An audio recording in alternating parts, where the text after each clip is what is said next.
Welcome to the Preakness preview here at FTN Bets with our good friends over at OptixEQ.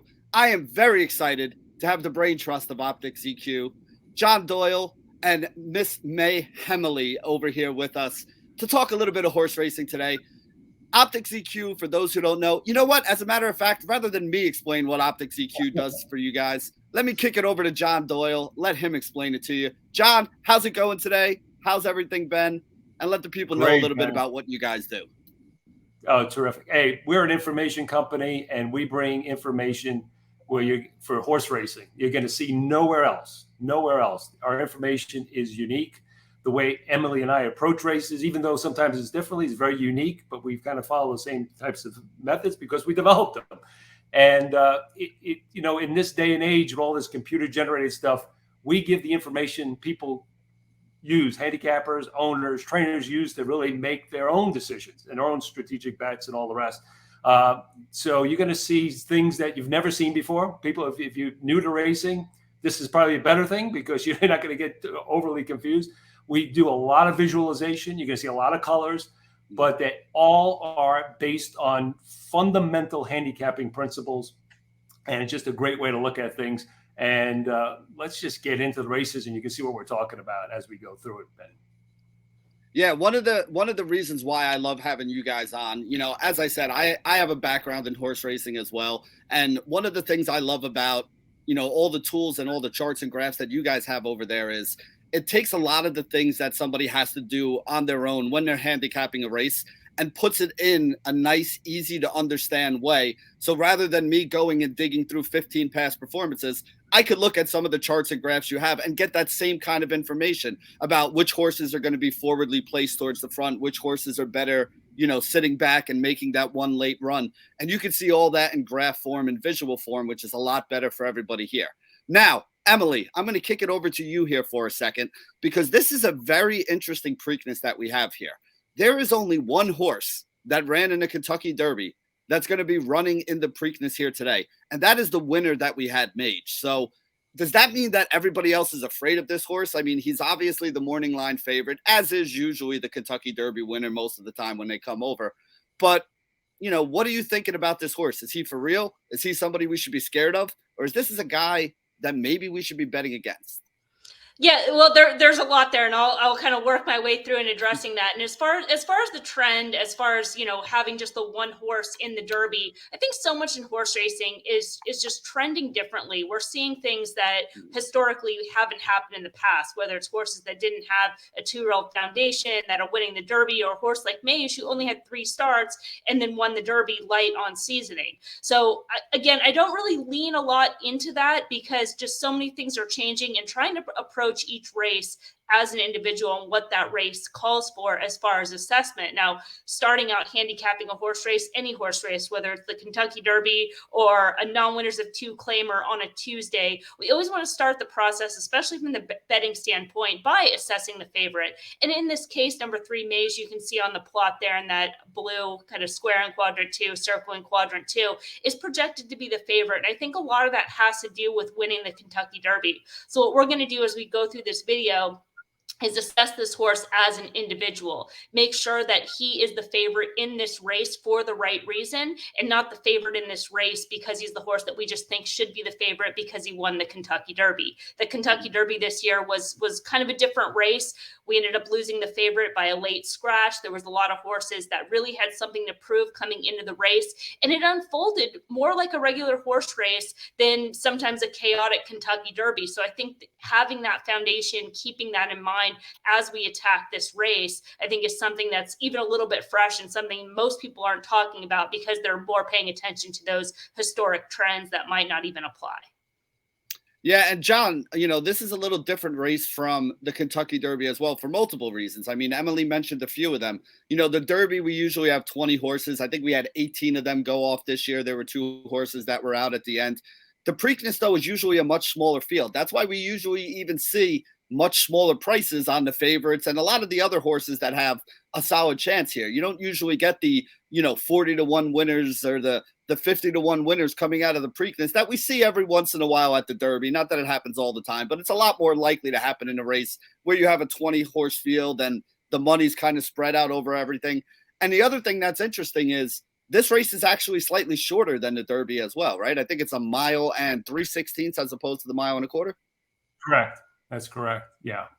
Yeah, I mean, this race is, obviously it's been more formful in the years past for the reasons you talked about. You get some new shooters. This is a completely, like Emily says, racing is changing. So this is a completely different kind of dynamic. You got a bunch of horses, coming out of different races, and it's an interesting race. When I first looked at this race, I was kind of like, oh, this, looks like Mage is going to kind of walk over this field. And then I started kind of delving into this race, and I'm like, I really started to back off. And I don't know if you guys want to go into the grid, Emily, and I'm going to show you, in my opinion, one of the reasons why Mage, to me, could be vulnerable, okay? And it's a Absolutely. very simple reason. It was very simple. If you're playing horses, and this is in North America, horses that do best are horses that are more forwardly placed during the race. Now, that didn't work out in the Derby, but the Derby is a very unique situation. The flow of the race, was crazy. I mean, the speed, they were going too fast for the distance. Too many horses, they get kind of amped up, the crowd and everything.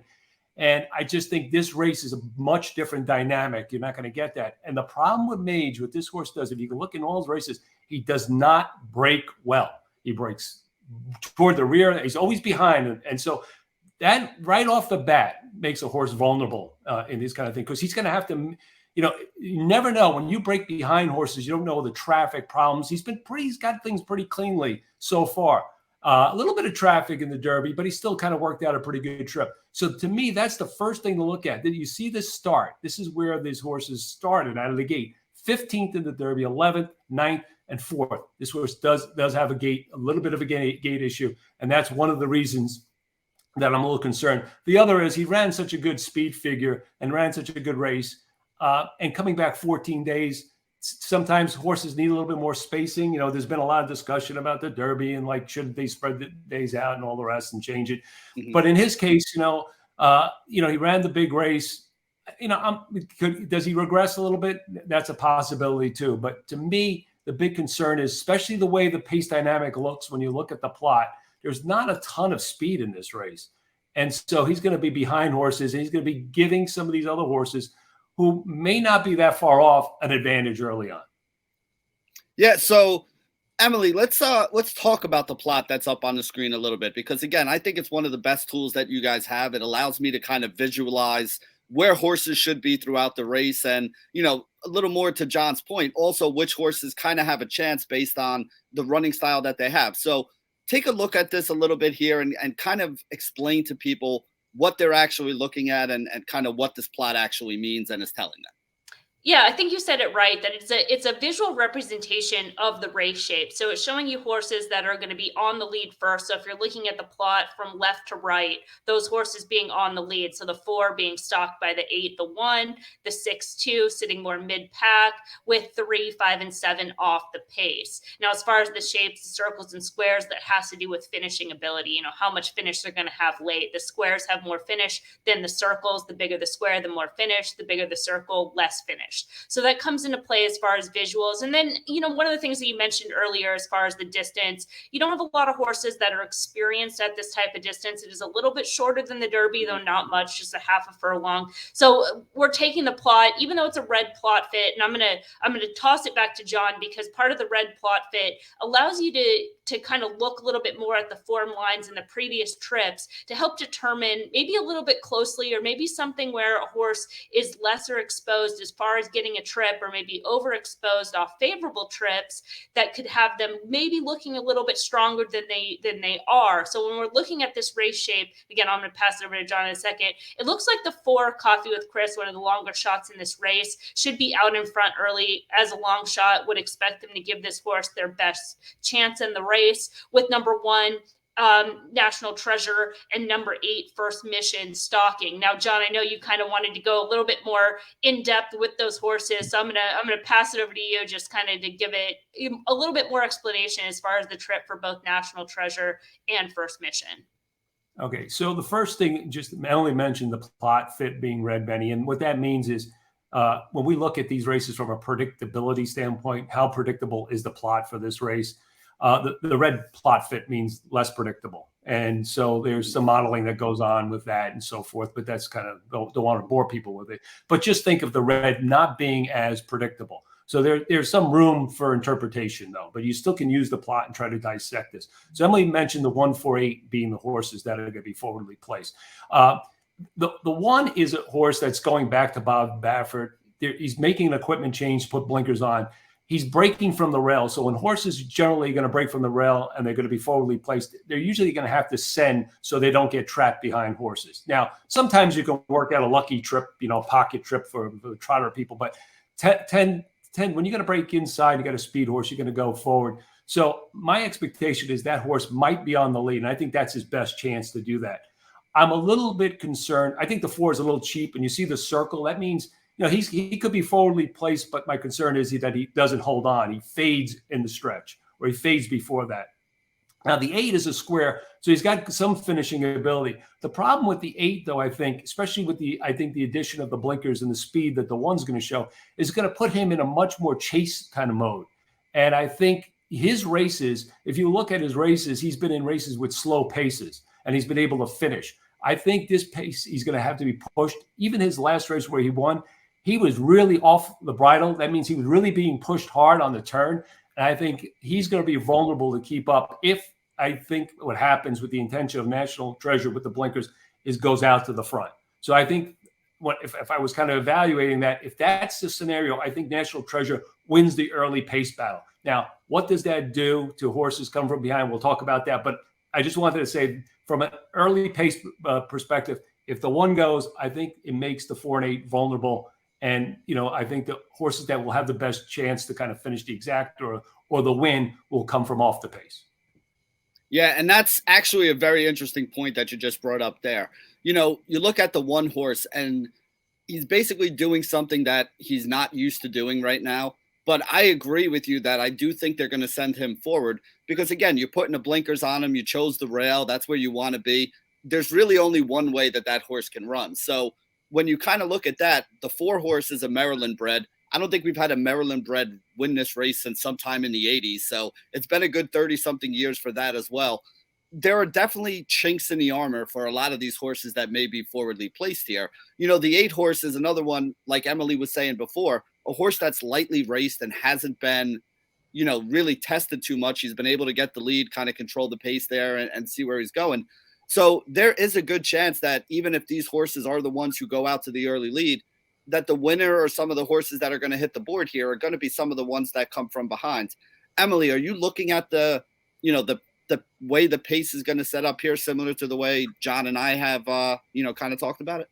Yeah, I mean, I think the plot kind of has the right overall race shape as far as that quadrant 1, those horses that are going to be on or near the lead. And really to the way that I'm looking at this race, kind of a little bit to step back a little bit more from a playing standpoint is recognizing, if Mage is going to be the favorite in this race, the number 3 horse, National Treasure, First Mission are going to be battling for that second, the second and third in the odds. Depending on who's going to be shorter, they're both going to be in that role. Can't see anybody else being second or third choice in the race. So your opinion has to include how you separate the race as far as the handicapping the pace, and then also where you want to stand. And I lean with John a little bit more as far as if I'm trying to separate National Treasure and First Mission, I think National Treasure has a little bit more upside. He has a little bit more foundation. He has the ability to have that tactical speed, intent with Baffert bringing this horse back. He's wearing the blinkers today. He's worn the blinkers in the past, but pointing to this race. And as far as First Mission, he's a horse that could end up being the second choice and the horse that people kind of see as the most likely upsider because he hasn't done anything wrong. But at the same time, he's had very favorable trips. He's been in very favorable race shapes, and he's going to be tested here. And we saw that, as far as Mage last out was able to benefit from being lightly seasoned, but also benefit from the race flow. And First Mission might not have the race flow in his favor for this race. Yeah, so there you go. Those are the horses that we're looking at up front.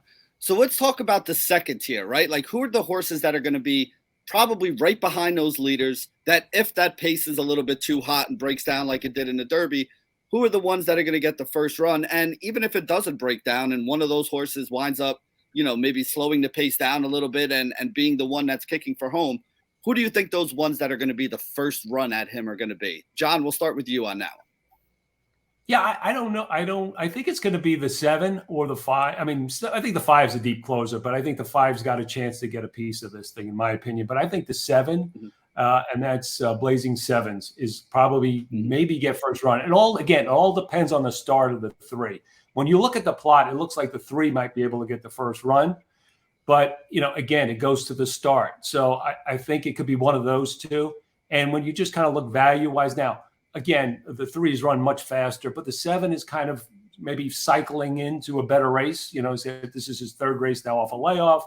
He's got to improve, right? There's no doubt he's got to improve to beat the 3.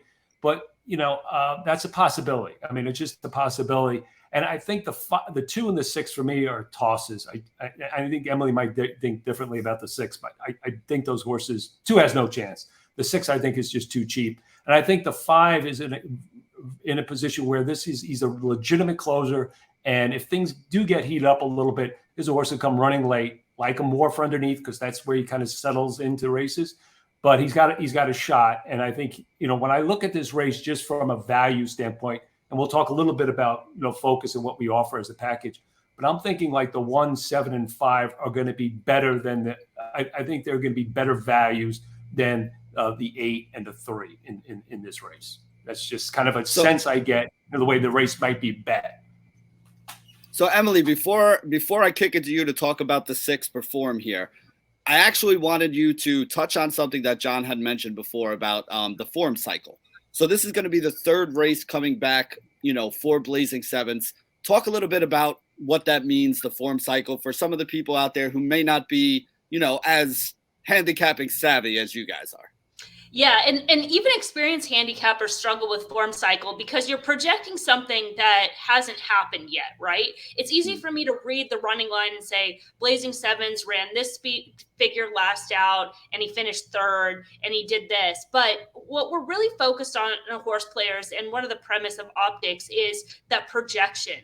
Is that race is over, it's in the past, that scenario is never going to happen again. How does that move a horse up in today's race, or in the case of regression, step back, or is this horse going to be able to stay the same? And so form cycle is tricky because you're playing in that area where you're looking at that projection, you're looking at something that maybe hasn't been done. So when John talks about Blazing Sevens, it's a horse that's making his 3rd start back off the layoff, his 3rd start as a 3-year-old, and he is on a forward pattern. When you look at his optics figures, he came back, looked like he needed a prep out in Florida at Gulfstream Park, projected that he would move forward, and he did. He ran 91 in his most recent start out at Keeneland. Now, he is going to have to take a step forward because 91 isn't good enough to win this race. But what you could say on this horse is he did run a 91 as a juvenile, so he's been able to pair up his juvenile figure, and as an older, more mature horse, you could see a move forward today. And it seems like if he is going to put a move forward together, this is the spot. He's going to have to show if that's good enough, but this would be the time to see it. Now, this kind of leads into the 6, if you want to pull up the grid for the 6, because I kind of see this horse sort of the same way. As a horse that it took a little bit of time for him to break his maiden, but as you can see on Optics Grid, there's no red being that negative keyword or a C. He's always shown run in each of his races to date. He's been a little bit against it, had that prep on debut, maybe a little bit closer to the pace, had some layoff lines, and really starting to find himself as a racehorse. I think it's a horse that's on the improve. Now, he's another horse like Blazing Sevens, where John mentioned he's a little bit cheap, and we're going to have to find out. That could certainly be the case, and why you wouldn't be taking a short price on a horse like this. But maybe he's a horse that's just kind of found himself in the right spot, figured it out, coming into the race the right way, coming into it off a troubled trip. The connections paid the $150,000 supplemental fee. And these are for connections. Shug McGahee is top notch. He's across the board just one of the best, most revered trainers, can be a little bit more on the conservative side. And I think if they're willing to put that money up with a horse that's developing in a race where, this isn't, as we mentioned, it's not necessarily the strongest group. you know, a lot of these horses, I agree, the 2 is probably a toss, Chase the Chaos. He's just way too slow and has had plenty of races where that projection is harder to improve. But, you know, if you have a lightly raced type that's coming into the race the right way and performs a type of horse where he is on Optics plot, he's a quadrant 3 square on standard, which is more where I'm leaning because the standard being his current form, thinking this is a horse that's kind of finding himself at this point in his form cycle. And that might be a favorable trip for him. We don't really know his confirmed running style. He was off the pace last out, but he stumbled at the start. And again, just a lightly raced developing type. But I agree. I agree with John as far as the number 5, Red Route 1, a horse that's a confirmed closer. Now, he's coming from way off the pace in those most recent races at Oaklawn Park. And that's a circuit that I follow and doing the notes for. So getting familiar with this horse throughout the year. And those races out at Oaklawn Park, it's similar pace flow to the Kentucky Derby, where the races that have been really fast early. And so when you have that really fast early pace and you're a deep closer, sometimes that has the horse much further off the pace for those particular races. Now, if this race isn't particularly fast, you see all the horses below the par line. It's a lower speed rate as far as what the optics gives. Red Route 1 doesn't have to be, 15, 20 lengths back. And he wasn't a deep closer early on in his career. So he could be a little bit more off the pace. And he's more of a confirmed off the pace runner, where Mage has turned himself into an off the pace runner because of those slow starts. So, John, let me throw it back to you to talk about the 5 Red Route 1 here a little bit. His graded stakes record is not that great. So, he's come underneath in a few races. I think he's been in 6 graded stakes races. He's got a couple seconds. He's got a third in there. Do you think that this is a horse that could get up to get the win here today? Or is this one of those ones that you're going to be using more underneath in the second and third rung of your exactor and your trifecta place? I would use more underneath, but I would save on top, because I think, if you look at some of those races, I know, he ran second and thirds and stuff, but that race, I think, what was it, the Southwest, Emily? Or, I think it was the Southwest. Yeah, Southwest. He probably finished second to the best 3-year-old in the country, which is not here. It hasn't been in the Kentucky Derby anyway. I don't know if he's making a comeback or not. Is that Arabian Night? He was injured. Arabian Night is the horse. Yeah. And so he ran a really good race that day. Showed a really good turn of foot. Caught another sloppy track. Ran well in the Rebel. Arkansas Derby. What do we have other here? There was some issues there. Came back and he won, a non-graded stake, get some confidence back in this horse. No, this horse has got a shot. He's got to get the right setup. To Emily's point, the pace scenario doesn't seem all that in his favor, but like she said, he could be closer. And sometimes, if the pace is too slow, and I don't think so. I think the 1 is going to stretch the field a little bit. That's my opinion. But if he's not able to, the field will be kind of bunched up. And what I see is on those bunched up fields, closers do very well because there's a lot of contention. Contention adds stress to the race and to the horses. And sometimes you get a closer who's kind of back there, just kind of biding his time, close enough, and can make that one swoop around the field. So that's a scenario that could play out. So I wouldn't, doubt it. So, that's the most great thing about, handicapping and playing horses. There's so many different situational things that can happen. It all goes to intent, and the intent really here is the one National Treasure really ready to come out of the gate firing. If not, that field could get bunched up, and you could see Red Route 1 and Blazing 7 could maybe swoop this field. So that's kind of my assessment of that. Does that make sense? Oh, that makes perfect sense. There's one other horse that I want to ask you guys about, because we've talked pretty in depth about a bunch of the horses in this race. We started with Mage. We've talked about National Treasure a little. We talked about Red Route 1. We talked about Blazing Sevens. The one horse we haven't talked too in depth about is that 8-horse First Mission. Another kind of lightly raced horse, pretty good run for him last time out, graded stakes in the Lexington as well. What are you guys looking at here out of the 8-horse? Emily, we'll start with you on that one. Yeah, we kind of mentioned when we were talking about pace, where he could just be caught up kind of early. He's going to have to use from the outside in order to establish position with the other speed horses drawn to his inside. And he's a horse that he's been fine in all of his races to date, but he's had pretty much everything his own way as far as those races. And in races where he was supposed to do well, you can kind of see those odds. I'm not sure if they're pulled up right there, but he's been pretty short priced odds in all of his races to suggest he was well meant in those events and ran to expectation. And this is just a tougher spot. It's a tougher dynamic. And while the plot does look favorable, to John's point, could be a little bit dressed up off those running lines. And as far as it being a red plot fit, could be some projection with some of those other horses that makes that quadrant one a little bit tougher early and take away from his finish. And I think he's going to be a short price. I think he's kind of the horse that the public's looking at as that alternative to Mage in here. And maybe those two end up being closer in odds, and then that would create no value from that situation on a horse that still has to prove himself against tougher. No, Yeah, can I show you something? Can I show you something? Go ahead, absolutely, John. Go ahead. So look at the run lines on this horse. This just shows you where he is at different points in the race. So he's up close. He's second. He's third, and all the rest, right? Okay.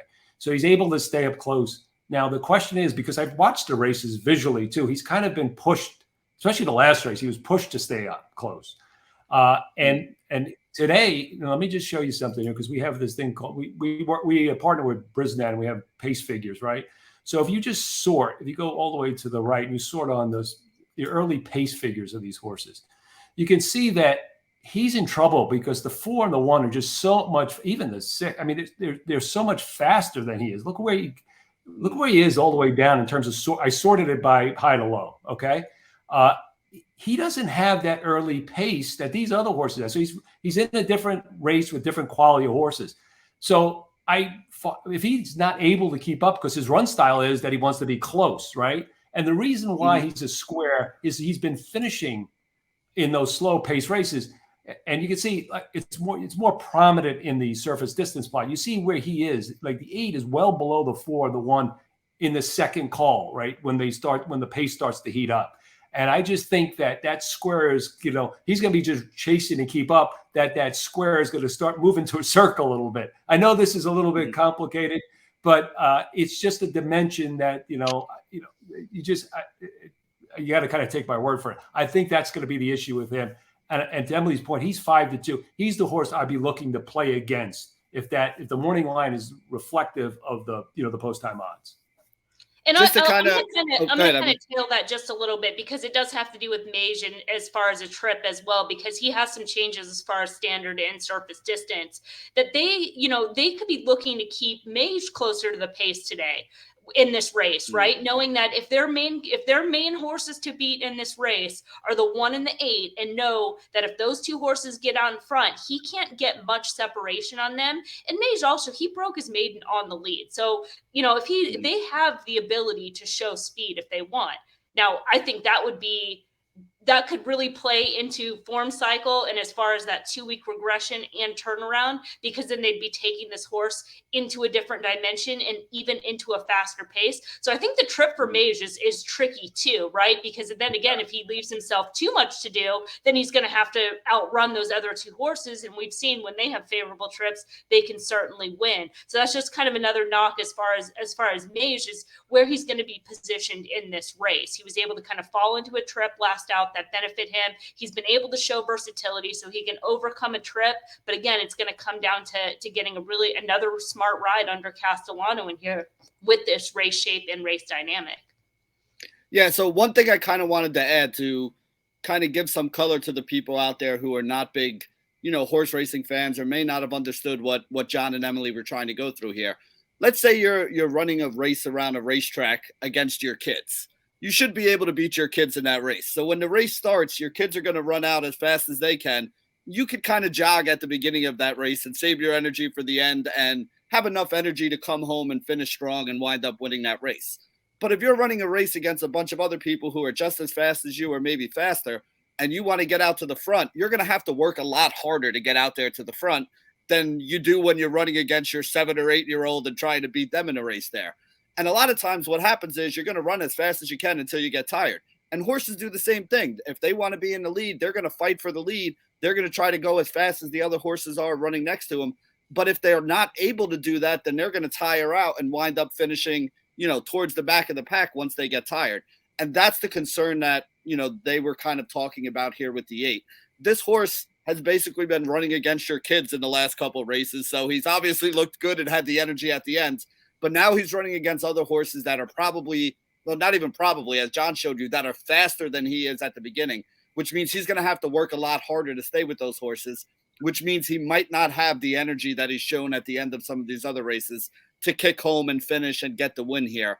And that's really what the concern is, and I think why John was playing against it. John, good enough analogy here for the layperson to be able to understand that. Excellent. Pretty good, right? Yeah, good. Yeah, very good. Very good. All right, so there you go. We've kind of gone through all the horses in this race. We've kind of at least touched on them, talked about them all, except for the 2 Chase the Chaos. But just from hearing both of you talk about it, and the fact that this horse is 50-1, where I don't think any of the other horses right now are more than 20-1. If this horse wins, it's not going to be something that anybody's going to be predicting or handicapping. It's going to be some kind of chaos where something crazy happens in order for him to win. So I don't think we got to get too much into here. But here's the question that I have for you two guys right now. How are you looking to bet this race? Is this a race that you're looking to pick a horse and single on top? Is this a race that you're looking to kind of spread around and play some exacta or trifecta boxes? How are you looking at going into this 8-horse Preakness field for the gamblers out there that are looking to try to make some money? What do you think the best way for them to go out there and make some money is in this one? You know what, we're going to answer like typical gamblers. What's the price, right? I mean, it all depends on what the prices are, right? So what we do, Benny, at Optics, and what we're going to do for the Preakness for our users, people that purchase our package, they're going to get all this stuff for all the races, plus they're going to get our Optics Focus program. And what we're going to be doing there is setting our fair value odds for the horses. So what you can do is take that as a cheat sheet, bring it over to the track and take a look and say, hey, we assess this horse at 3-1, 4-1. What's the market saying? Is this horse 5-1 or 6-1, or is he 3-2? Right. And it gives the horse player the ability to determine, hey, this horse looks like value, because you always want to be betting value. Right. So this horse looks like value, and I can assess it now because I have a tool that helps me assess which horse I should be playing at what price. I'll add on that a little bit more general than where John's going, which is more specific, and that'll decide, how you're actually playing it based on the odds, and whether you end up playing, your pick, your trifectas, exactas, because that will have to deal with a little bit more. But basically, kind of my overall is I would be playing against Mage in this spot, and I recognize, we kind of laugh about this, that he can win, but he's been those longer price. He's laughing at me.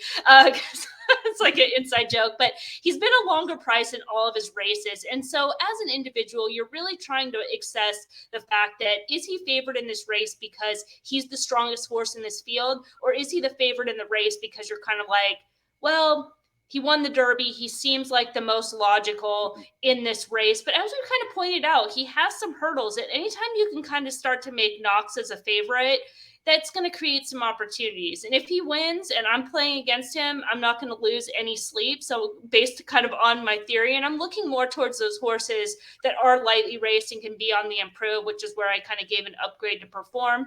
I like the theory on chasing 7s, as far as this is probably going to be his peak effort, has to show whether that peak race is good enough, but today would be the day to find out. And then, of the 2 kind of second and third choices, I lean National Treasure over First Mission, and Red Route 1 is a horse that I could see myself keying, because I feel like he's going to be in one of those top 3 spots. And maybe that turns out to be my kind of strongest opinion of how I'm going to play the race at post time. Yeah. And again, to go along with what they're saying here, like, obviously this is a day you're going to have a lot of people out there at the Preakness that are hanging out and drinking that may not be big horse racing people and may be there for other reasons, to celebrate the party, to hang out. And all they know is, well, Mage just won the Kentucky Derby, so he must be the best horse out there. You tend to get a really, really short price on a horse like that versus what his odds should actually be. And for all of those over at FTN Bets, we talk about, edges all the time. Here's where we think the odds should be. Here's where the odds are. When you have a favorite like this, it's very likely that where they put the odds on a horse like Mage, he's probably going to go off at lower odds than what they think the fair value is. And by definition, if he's going off in a pari-mutual field at lower odds, that probably means there's some value elsewhere on one of the other horses in the race. And that's going to be where they look at. John, one more time before we sign off here, let everybody know where they can go if they want to purchase. I know you guys have this for basically every day out there for the races, but if they want to purchase the Preakness or the Black Eyed Susan the day before and kind of get all of the information that you guys have and be able to use it, where would people go to get all that information? You go to OptixEQ.com, you click buy, and you just basically buy the silver plan. That'll include the Optics Focus Report, and you get all the information, and not only for the Preakness and Pimlico for that day, but all the tracks. So it's $25 for a daily. You just click the daily, and away you go. And then you buy the product, and you'll get everything. It's all online, no files, no mailings. All the information is right on the web, right on the app.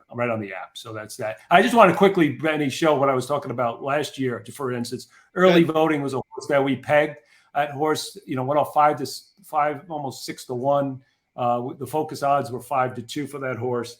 That horse was a lot of that. The horse finished first, Epicenter finished second, and but this was kind of the rank, the odds, and you can see the green is really comparing our odds to the final odds. So that horse obviously was big value and paid off for us. So that's an example of what you'll see in this year's report for these horses. Okay. Yep. And if you look there, you also saw the little edge percentage thing, which a lot of our people over at FTN Bets are familiar with because we use that same edge percentage thing as well when we're looking at player props for NBA or MLB, anything else along those lines. So that's going to wrap it up for our Preakness preview here. John, Emily from OptixEQ, I would just like to thank you guys again for joining us, dropping a little bit of that horse racing knowledge on our subscribers and, kind of giving them an opportunity to see inside the minds of some of the best in the game here. And remember, if you guys are interested, get over to OptixEQ right now, sign up for it. I know you're going to have at least one person who's going to be purchasing it because I always do every year for all the big races with you guys. So John, Emily, thank you guys very much for joining us. This is Benny Ricciardi signing off for the Preakness preview here at FTN Bets. Good luck, everybody.